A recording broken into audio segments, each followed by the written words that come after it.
Mónaco despertaba ese día con su habitual mezcla de lujo y tensión. El sol se reflejaba en los yates del puerto y en las fachadas elegantes.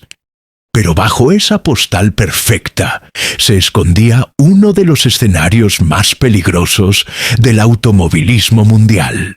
Las calles estrechas, pensadas para peatones y coches comunes, estaban a punto de convertirse en una pista mortal para máquinas que superaban los 250 kilómetros por hora. Era el 30 de mayo de 1965, y el Gran Premio de Mónaco volvía a demostrar por qué era temido incluso por los pilotos más experimentados. No había escapatorias, no había amplias zonas de seguridad. Un error mínimo podía significar el final. El rugido de los motores resonaba entre los edificios, amplificado por los muros de piedra y el entusiasmo del público que observaba desde balcones y tribunas improvisadas. Entre los pilotos estaba Paul Hawkins, un australiano de 28 años que había llegado a la Fórmula 1 con grandes ilusiones, pero sin la maquinaria ni el apoyo necesarios para luchar por victorias. Conducía un Lotus 33, un coche rápido pero delicado, que exigía precisión absoluta y castigaba cualquier fallo mecánico. La carrera avanzaba y Hawkins no figuraba entre los protagonistas.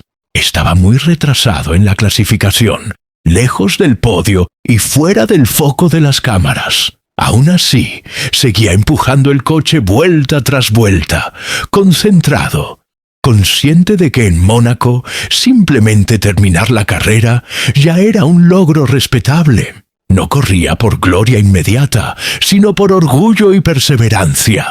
Cada giro era una lucha contra el circuito, contra el cansancio y contra la constante amenaza de los muros. En ese punto de la carrera, nadie imaginaba que su nombre quedaría grabado en la historia no por una victoria, sino por un instante que nadie olvidaría. La Vuelta 79 comenzó como cualquier otra.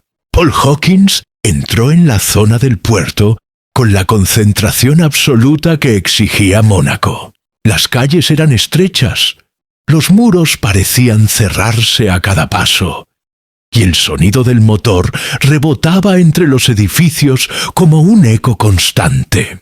Aunque estaba lejos de los primeros puestos, seguía empujando el Lotus 33 con disciplina, decidido a terminar la carrera. Al aproximarse a la chícane del puerto, algo se sintió diferente. El pedal del freno respondió con un retraso inquietante. Hawkins corrigió el volante, intentando mantener la trayectoria, pero el coche ya no obedecía como antes. En cuestión de segundos, el monoplaza se desvió, atravesó las balas de paja y se lanzó hacia el muelle sin posibilidad de corrección. El impacto contra el borde fue breve y seco. Luego vino el silencio interrumpido por un estruendo inesperado. El coche volando por el aire antes de caer directamente al agua del Mediterráneo. El chapuzón fue tan fuerte que los espectadores quedaron paralizados. Algunos gritaron, otros se llevaron las manos al rostro, convencidos de que acababan de presenciar una tragedia. El Lotus quedó parcialmente sumergido. El motor se apagó de inmediato y el agua comenzó a rodear el habitáculo. Hawkins, aún aturdido, tardó apenas un segundo en reaccionar. Se desabrochó el cinturón, empujó el volante y salió del cockpit con una calma sorprendente, como si lo hubiera ensayado 1000 veces. Cuando su cabeza emergió del agua, el público estalló en aplausos y gritos de alivio. El piloto australiano nadó con brazadas firmes hacia el muelle, ignorando el coche que se hundía lentamente detrás de él. Subió por una escalera improvisada, empapado, pero completamente ileso. En la pista, la carrera siguió su curso casi sin interrupciones. Las banderas no se detuvieron mucho tiempo, y los comisarios se concentraron en retirar los restos visibles. Mientras tanto, Hawkins caminaba por el muelle con una serenidad desconcertante, recibiendo miradas incrédulas de mecánicos, periodistas y oficiales. Minutos después, ya envuelto en una toalla, comprendió que su accidente se había convertido en el momento más comentado del día. No había ganado posiciones, no había subido al podio, pero su imagen saliendo del mar quedaría grabada para siempre en la historia de la Fórmula 1. Mientras Jim Clark cruzaba la meta como ganador del Gran Premio, gran parte del público seguía hablando del hombre que había salido nadando del puerto. En los boxes, los mecánicos comentaban el accidente con gestos exagerados, repasando una y otra vez el momento en que el coche desapareció bajo el agua. Aquella escena había eclipsado todo lo demás. Los periodistas se acercaron rápidamente a Hawkins.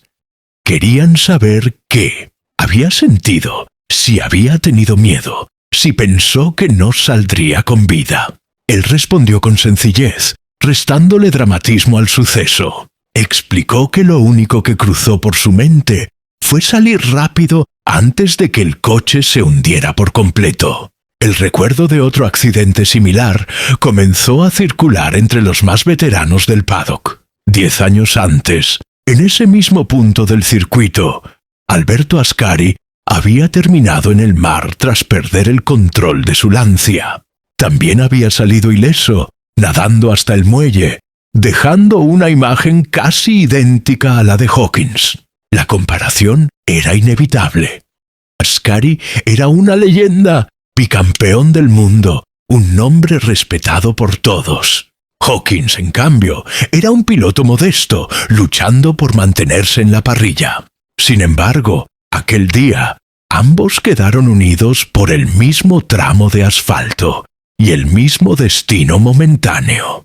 El ambiente se volvió más reflexivo cuando alguien recordó lo que ocurrió después con Ascari. 4 días tras su accidente en Mónaco, murió en Monza durante una prueba privada. La coincidencia hizo que muchos miraran el puerto con una mezcla de respeto y superstición, como si aquel rincón del circuito guardara una advertencia silenciosa. Hawkins escuchó esas historias con atención, pero no permitió que el miedo se apoderara de él. Sabía que el automovilismo era un deporte peligroso y que cada carrera implicaba aceptar ese riesgo. Para él, el accidente fue un recordatorio brutal, pero también una prueba de que había tenido suerte. Esa noche, Mónaco siguió celebrando como siempre. Luces, fiestas y conversaciones interminables. Sin embargo, entre el ruido y el glamour, una imagen se repetía en todas las charlas, la de un piloto empapado, saliendo del mar, demostrando que incluso en el circuito más peligroso del mundo, la vida a veces logra imponerse al destino. Con el paso de los días, el accidente de Mónaco empezó a convertirse en anécdota. Las imágenes del coche hundido y del piloto nadando aparecieron en periódicos de todo el mundo. Para muchos aficionados, ser un nombre desconocido, y pasó a ser el australiano que salió del mar caminando. Sin embargo, dentro del mundo de la Fórmula 1, el episodio no cambió su realidad deportiva. Seguía pilotando para equipos modestos, con coches poco competitivos. El respeto por su sangre fría aumentó, pero los resultados seguían sin acompañarlo. Hawkins continuó compitiendo con la misma determinación. Cada vez que regresaba a Mónaco, el recuerdo del puerto estaba presente. No como trauma, sino como advertencia constante de lo frágil que podía ser todo a más de 200 kilómetros por hora. El circuito, por su parte, no cambió. Las barreras seguían cerca, el mar seguía allí, silencioso, esperando cualquier error. Los organizadores aceptaban el riesgo como parte del espectáculo, y los pilotos lo asumían como parte del precio a pagar. Entre bastidores, algunos ingenieros comenzaron a discutir mejoras en seguridad. El accidente de Hawkins, sumado al recuerdo de Ascari, reforzó la idea de que Mónaco no perdonaba fallos mecánicos ni errores humanos. Para el propio Hawkins, aquella experiencia marcó un antes y un después. Comprendió que su carrera no sería recordada por títulos ni victorias, sino por momentos extremos que revelaban la esencia del automovilismo de aquella época. Valentía, peligro y una delgada línea entre la vida y la muerte. A medida que avanzaba la segunda mitad de la década de los 60, la Fórmula 1 comenzaba a cambiar lentamente. Algunos pilotos exigían más seguridad, otros aceptaban el riesgo como parte inevitable del deporte. Hawkins observaba esas discusiones con atención, consciente de que él mismo había sido una prueba viviente de lo peligroso que podía ser correr en circuitos urbanos. Su nombre seguía apareciendo ocasionalmente en la prensa, pero casi nunca por resultados destacados. Terminaba carreras en posiciones discretas o abandonaba por fallos mecánicos. Aún así, cada vez que se alineaba en la parrilla, lo hacía con la misma seriedad y concentración que los campeones. Fuera de la Fórmula 1, encontró mayor estabilidad en otras categorías del automovilismo. Las carreras de turismos y de resistencia le ofrecían más oportunidades y coches más confiables. Allí pudo demostrar una constancia que nunca había logrado en los monoplazas. El recuerdo de Mónaco seguía persiguiéndolo, pero ya no como un episodio aislado, sino como un símbolo de una época en la que los pilotos eran casi aventureros modernos. No existían protocolos estrictos, ni zonas de escape amplias, ni tecnología que perdonara errores. Mientras tanto, nuevas generaciones de pilotos llegaban con ambiciones renovadas. Hawkins entendió que su tiempo en la Fórmula 1 se acercaba al final. No había rencor en esa aceptación, solo la certeza de haber sobrevivido cuando muchos no lo hicieron.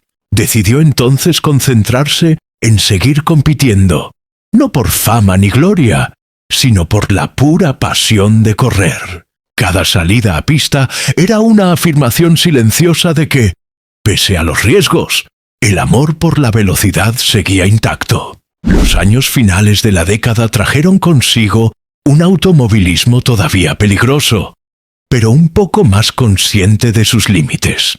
Hawkins seguía compitiendo, ahora lejos del brillo de la Fórmula 1, en circuitos donde el público estaba más cerca, y los errores se pagaban igual de caro. Aún así, se sentía más en control, más dueño de su destino que en aquellos días de Mónaco. En cada carrera llevaba consigo la memoria del mar, del silencio que sintió al caer al agua, del instante en que entendió que la vida podía desaparecer en segundos. Esa experiencia lo volvió más prudente, aunque nunca menos valiente. Muchos jóvenes pilotos lo reconocían y le preguntaban por aquel día en el puerto. Hawkins respondía con una sonrisa tranquila, restándole dramatismo, como si hubiera sido solo una anécdota curiosa y no un milagro. Nunca habló del miedo, solo del respeto que había que tenerle a la pista. El automovilismo seguía cobrando vidas. Nombres conocidos desaparecían temporada tras temporada, recordándole que la suerte no es eterna. Aún así, él continuó corriendo, convencido de que abandonar por miedo habría sido una derrota mayor que cualquier accidente.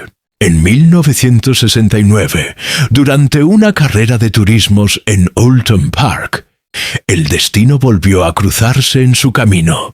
Esta vez no hubo agua que amortiguara la caída, ni orilla a la cual nadar. El accidente fue violento y definitivo. La noticia se propagó rápidamente, pero su nombre quedó ligado para siempre a aquel día en Mónaco, cuando un piloto cayó al mar y salió caminando como si nada hubiera pasado. Una imagen que resumía una era entera de la Fórmula 1, peligrosa, romántica y brutalmente honesta. Hoy, el puerto de Mónaco sigue allí, protegido por barreras más altas y medidas de seguridad impensables en 1965. Los coches ya no vuelan hacia el agua con la misma facilidad, pero la historia permanece. La historia de un hombre que perdió el control, cayó al mar, nadó hasta la orilla y volvió a ponerse de pie.